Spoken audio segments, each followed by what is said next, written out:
Sema iko maneno gani? Asante sana. Thank you very much. I want to announce the people of Kenya and more so my supporters that I'm just about to leave the country for the United States for some engagement with Kenyans in the diaspora.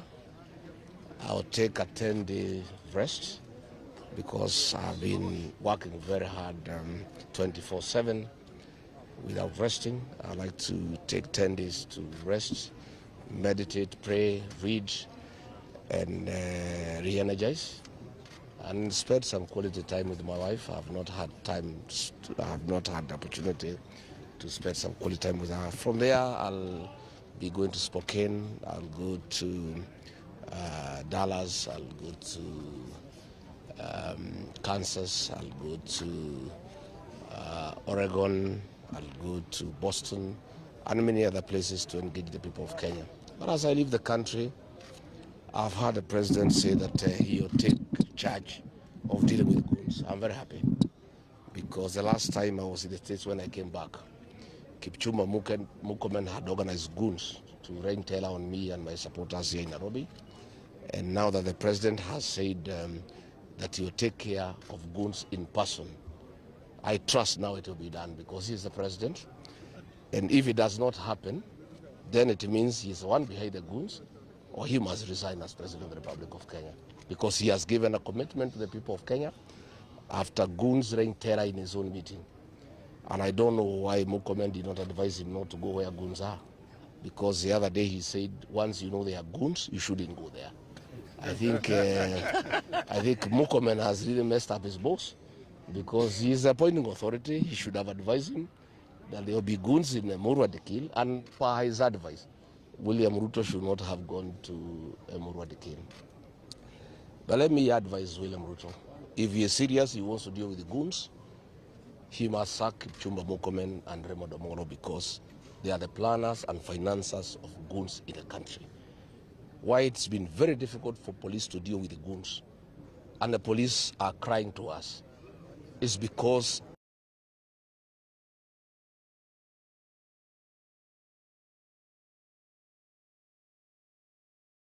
the operations confidential expenditure, and that is why it has been very difficult to deal with goons.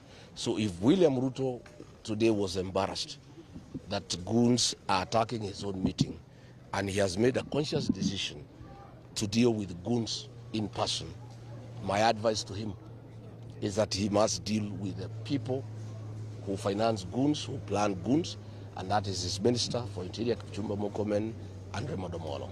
I'm just giving him free advice as a civic duty, as a senior citizen of this country, so that probably he can succeed. So I look forward that when I come back, there will be no goons. William Ruto will have done what he needs to do, and I trust because he has tested goons. And I want him that once you bring the culture of goons in the country, it reaches a point you lose control. So if you find people with bows and arrows attacking people in a meeting where the president is, it is how low we have sunk as a country. And I had advised him, but unajua ni kichwa ngumu hasiki, lakini sasa amejionea mwenyewe. Finally, I want to say that Kenyans must keep on fighting. They must stand up for their rights. They must uphold the rule of law. They must demand accountability. They must demand good governance. They must demand prudent use of public resources. I have asked my team in DCP to keep the fire burning. DCP party is not a one-man show. It's a serious mass movement that enjoys popular support in Kenya. And I have a team of leaders who assist me to run the party. And nothing will stop. They will be all over the country. Starting this weekend, they will be in Laikipia, in Ngarwa and Sipili. They will be everywhere in the whole country. My deputy party leader, Cleo Malala, has sufficient instructions to take charge with the Secretary General designate and keep the party going, keep calling out William Ruto, keep on calling out the excesses against the people of Kenya. And I have connected them to a few people who give me information. I hope they will trust them with that information. And once they are given that information, they must do what I do. They must use it for the benefit of the people of Kenya. I have talked to my brothers in the united opposition. I have encouraged them to keep the fire burning. The journey to liberate this country is not a one-man show. It is for all of us. And Kenyans have demanded that we provide leadership to make sure that next year William Ruto is one term and we get a responsible government that will practice good governance, accountability, and that will uphold the rule of law, and that will restore the dignity of the payslip, restore sanity in our country, and the rule of law. We must do away with goonism. We must do away with theft of public resources. We must do away with impunity. So the media, I wish you well. Continue doing a good job. You are the last line of defense because of the nature of impunity that is going on in the country. Continue calling out the government. You have seen, I've talked about IBC. I've just seen they are admitting some of the flows. The tender for the procurement of the transmission system has been tailor-made for a South Korean firm, and there's a big kickback of almost 2 billion shillings going to the IBC commissioners and Hassan Joho and William Ruto, and that system has failed in every country it has been tried. We cannot accept it here in Kenya. It must be rejected in total because we want to have a free, fair, verifiable elections next year where the sovereign will of the people will prevail. Asanteni sana, natakia nyinyi na musalimiane mkifika nyumbani. May I ask you a question? Yes. This trip to the US, is it a continuation of last year's? Because from what we understand, you had to cut it short because of the by-elections. Is this continuing? Consultations is a continuous process. I believe our party, DCP, talks about listening to the ground. Not just the ground in Kenya, but even in overseas where Kenyans are. I am going to continue consulting the people of Kenya. I've concluded a 56 days conversation with the people of Kenya in Wamunyoro. I want to go and engage the people in the diaspora. They are very serious stakeholders of our country. They contribute. They are actually the largest foreign exchange earner for our country. And I want to go and talk to them. I've seen you have been sent some questions. You can read for me. It's recording. Okay, very well. You know, anytime I'm interviewing this fellow, the PS for Interior is called Omolo. When I had Ramogi, he was sending questions to the presenters. Again, when I had college in stations, Mayo from State House was sending them questions. But I'm able to answer any question, either from the journalists or whoever has sent them. You know, we had reached a point where we were almost expecting the opposition to give us a one person who is going No. Hold your horses, my dear. I have not finished. He's actually supposed to be the presidential candidate for 2027. Now that you're taking the trip to the US, is this something that will be put on hold until you come back? Let me tell you, my dear, and the people of Kenya, choosing a single presidential candidate is the easiest of all the challenges that we have ahead of us. We can meet one day for lunch, and before dinner we have a candidate.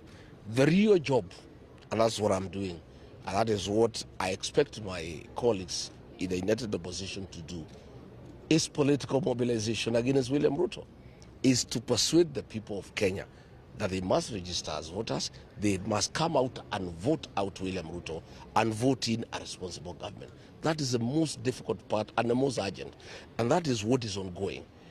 Once Kenyans have been mobilized successfully, and I've told everybody, the politics of Kenya revolves around regional blocks. Once these blocks have been mobilized successfully, I, for one, I can confirm, I've mobilized the mountain to Amman, I've mobilized the city of Nairobi, the Maa Nation. I am actually now working on the Kipsigis community, and you can see it's working. I was there on Friday last week. William Ruto was there today, crying to the Kipsigis that they are embarrassing him by coming to Amonyoro. And they said, no, if we never went to Amonyoro, we would not have come here. So this Rigiji guy is a real thing. And we want him to come to Bomet, we want him to come to Kericho, so that you can come and work for us. Because I was able to persuade the Kipsigis, this is William Ruto, because I know him, he only works for those people who oppose him. He's just interested in being elected. So if you support him, he ignores you. If you oppose him and say you not vote for him, he works for you. And I think the Kipsigis have learned the good way and how to do it. So I was there on Friday. They welcomed me very well. William Ruto rushed there. The other day I was in Narok, he rushed there. So let us continue with the political mobilization. I want to ask Kenyans to be patient. Moi Kibaki, the third president of the Republic of Kenya, was chosen as the single presidential candidate for the opposition then on 14th of October 2002, when the elections were to be held on 27th of December the same year.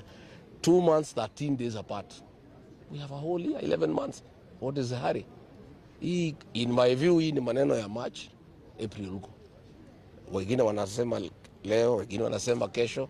Wale wanasema leo, na uuliza wewe kura zako wanaleta kwa mesa ni ngapi? Unasema tuamue leo. What are you putting on the table? First go and mobilize, then ukuje useme tuamue leo.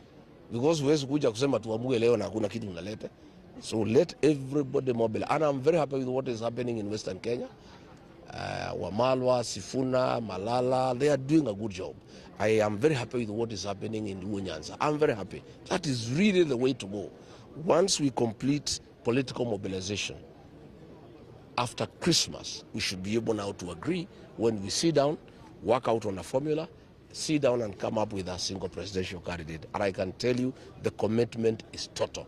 From my end, I have said I am the most suitable. But in case my colleagues has my support and that of my support. Right.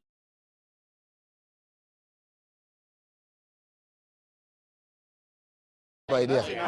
It's a scheduled flight. If you don't mind, would you share with us the kind of people you're likely to meet if you're going to meet government officials? No, you're